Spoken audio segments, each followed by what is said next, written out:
Hello, this is Uncle Jim. And last night we got the Tote Gote together for the most part.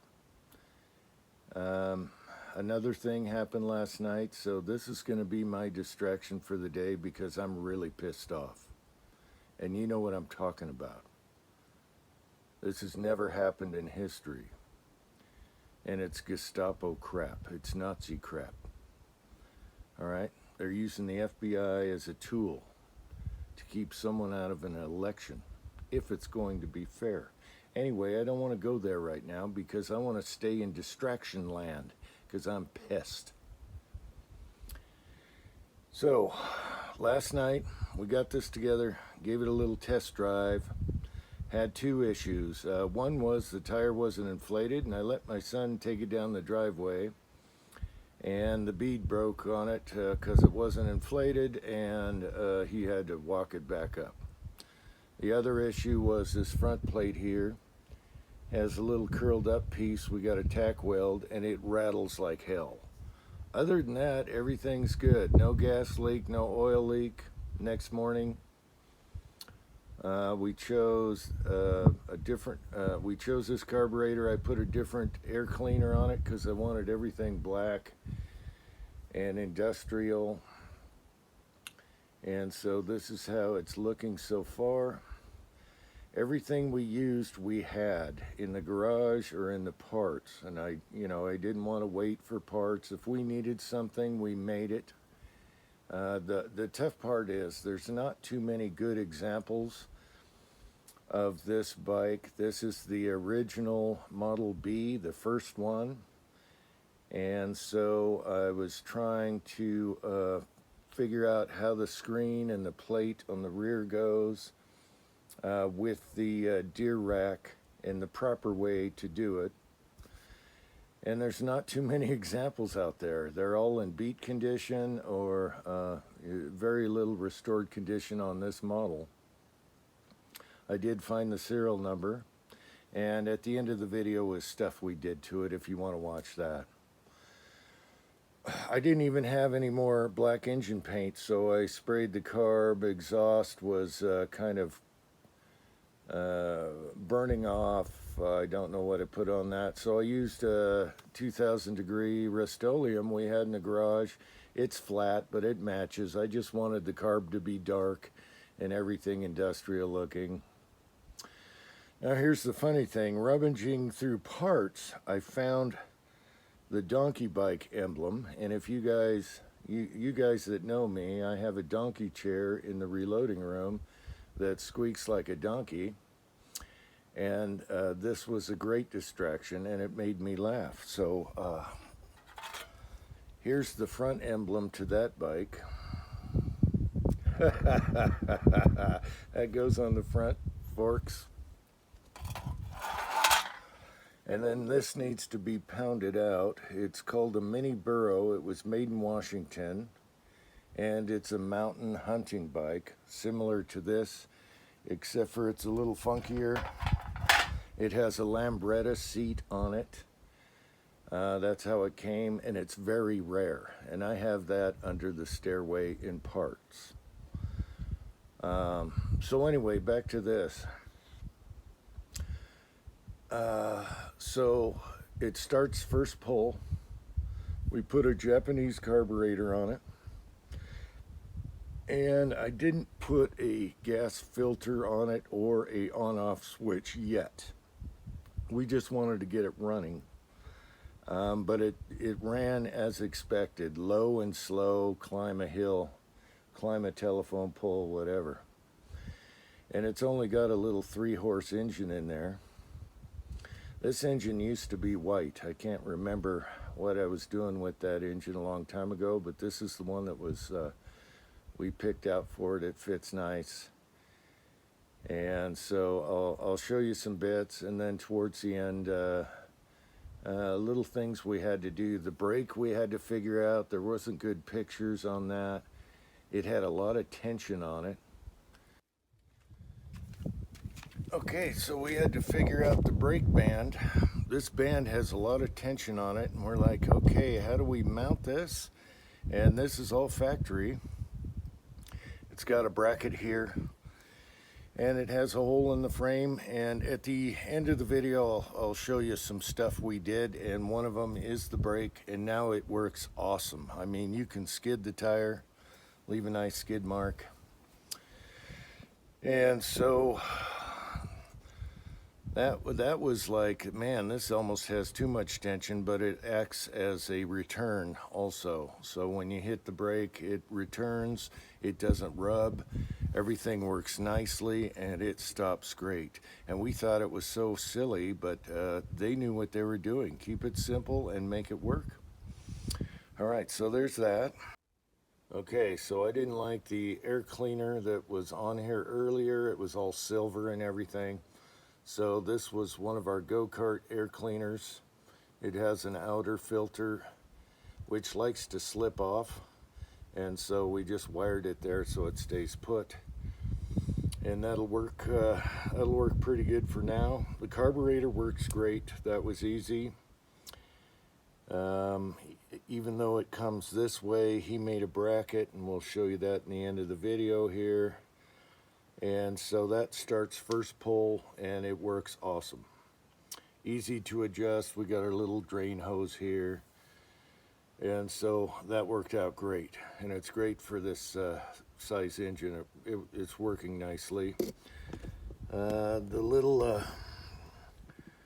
Timothy or Tin Man tit here, spark arrestor is needed around here so you don't start forest fires, and that works nicely. So there's that, and we like it. It kind of fits. All right, it's not stock. Neither one of these are stock, but it works, and it still looks within retro.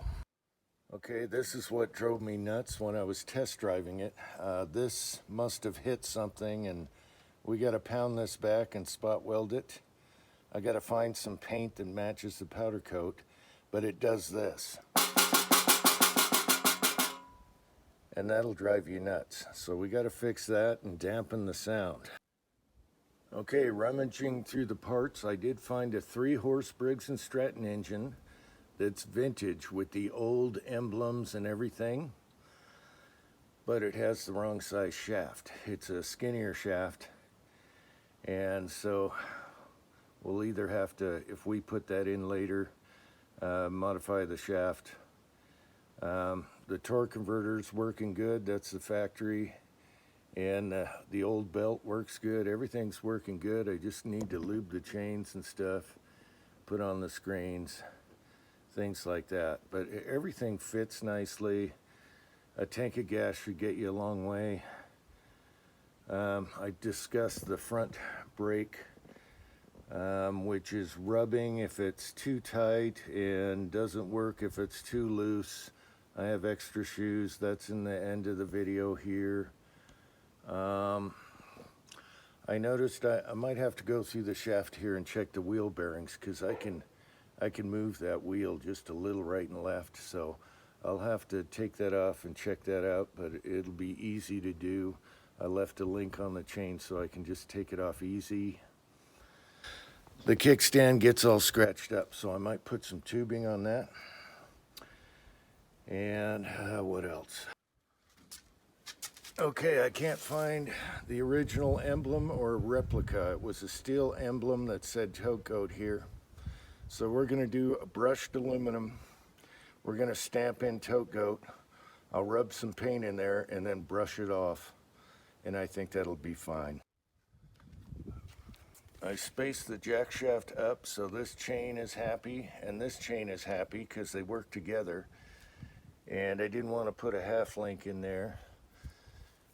Painted this because it was a little rusty looking, and everything is aligned and works out well. That was another fidgety thing we had to do, and it's working good. Probably going to put a little fender on here, just a little, not too much kind of fender. Right here is his finish bracket for the throttle. Right here, it comes down, adjustable.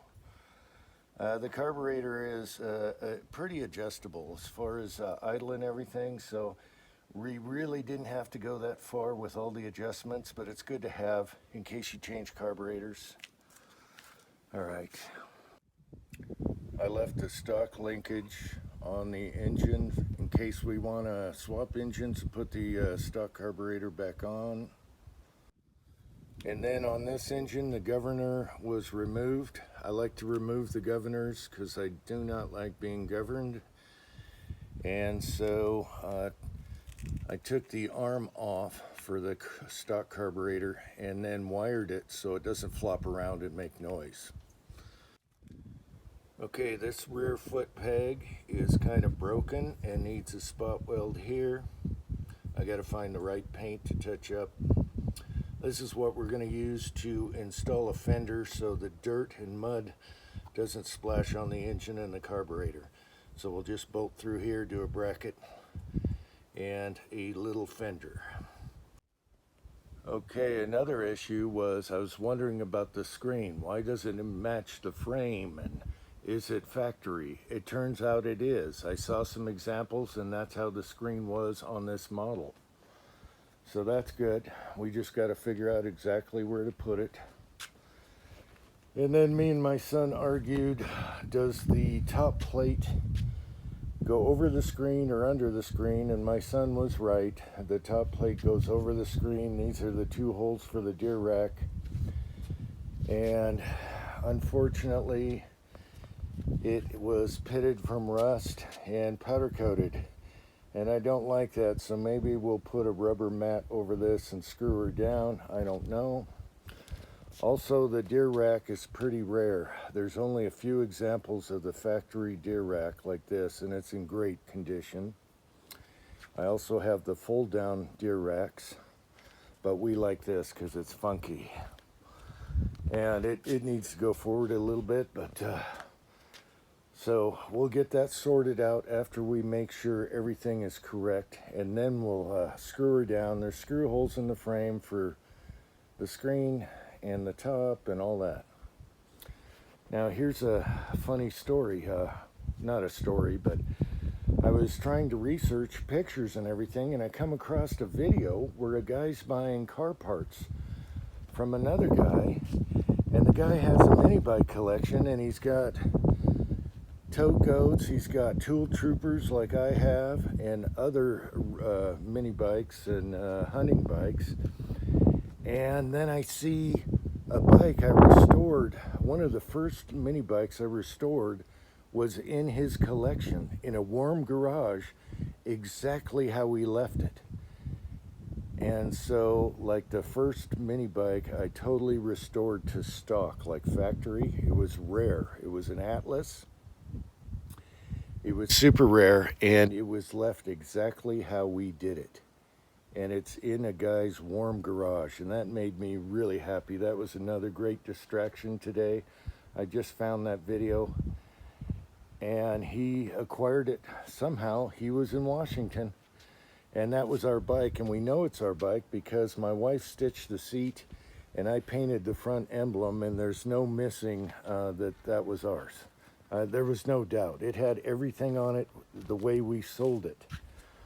And so he must have bought it off the guy we sold it, and I'm glad it never got tatered, and it's being treated good.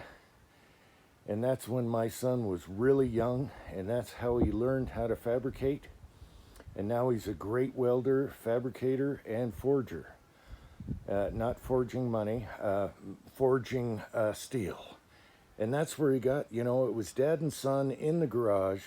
We had like 30 mini bikes in a tiny garage, and we had them in the rafters, and we also had 3 go-karts. And that's where my son learned how to fabricate. And I think that's awesome. That's America. So there's a story there. That bike lives, and it's exactly how we sold it.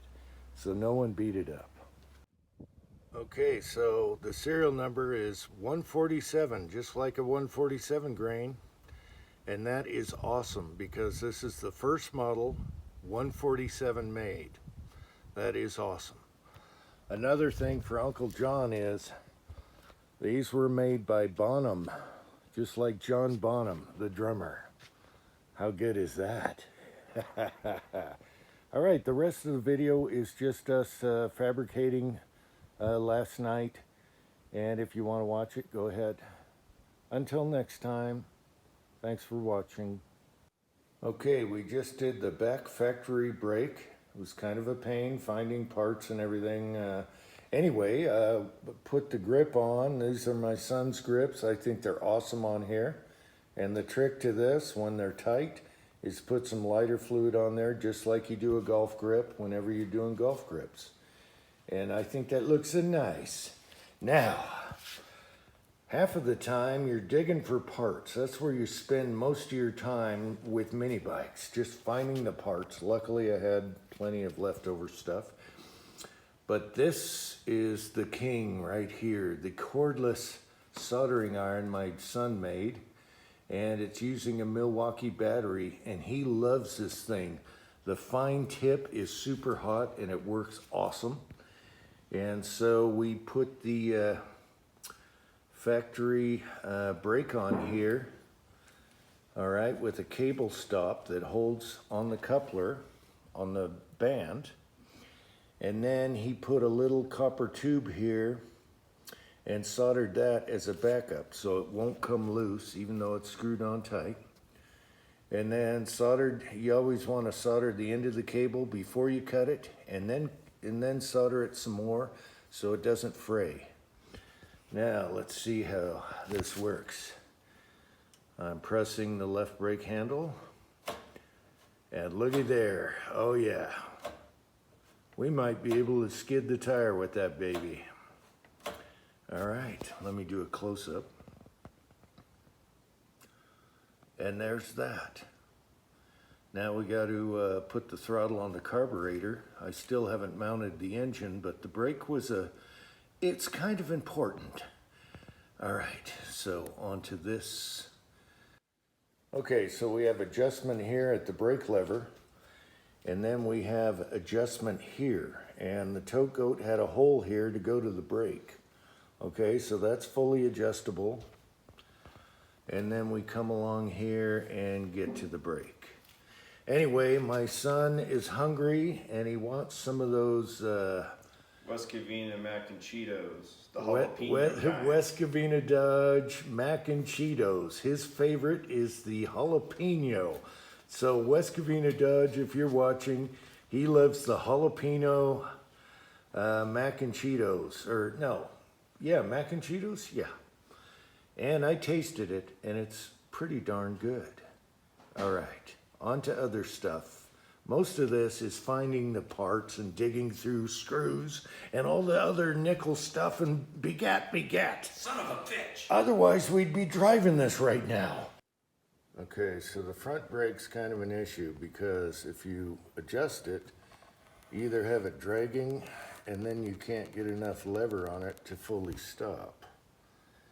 It came with extra shoes here, just like a drum brake. But as I recall, these were good. So there's something funky there, got to figure that out later. So I'm just gonna adjust it off since we got a rear brake for now and go to this later. It's the little things that kill you. They have a funky throttle system. Okay, and we had to make a special screw that cleared the handle. And so I guess they didn't ever want that to come off. All right. My wife got a Tomahawk cookie cutter. Oh yeah, engine blood cookies. Okay, we're almost ready to ride. We gotta hook up the throttle to the carburetor. Now this is a aftermarket carburetor that has no business on this bike, and it pulls sideways instead of straight up. So we're gonna loop around and pull from here. And my son just fabbed up this bracket real quick. He just did this right now. And now we have full adjustability, and it's gonna fit under here. And the cable will loop to the carburetor. And if we wanna use different kind of Mikuni carbs or whatever, this is gonna work for everything, and it'll look factory. We're trying to keep it factory looking. So this is gonna be under the seat, and it's fully adjustable for the cable. Okay, so we have better tools now. What do you got there? I have the Milwaukee M12 rivet tool with the long dangly on it. All right, Milwaukee rivet tool. Who would have thunk? Oh, that looks factory. Okay, let's do another one.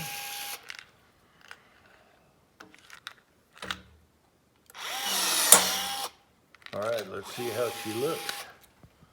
Wow, that looks nice. Okay, and that's gonna be hidden under the seat.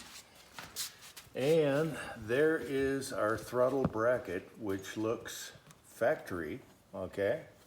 And then we have adjustability where the cable comes through that goes down to the carburetor. And we can use any carburetor we want. If we change engines, we can use the aftermarket carbs, or we can go off the engine like that. I left the old linkage there just in case. Or if we go Briggs and Stratton, whatever. All right, so there is a beautiful, you'll never see it. It's under the seat, and that's too bad because it looks so nice. It looks so nice under there, and we're fully adjustable. Okay, I want to show you a really cool tool that my son has. Where does he get all these toys? eBay. Anyway, this is for flaring copper and different tubing, okay?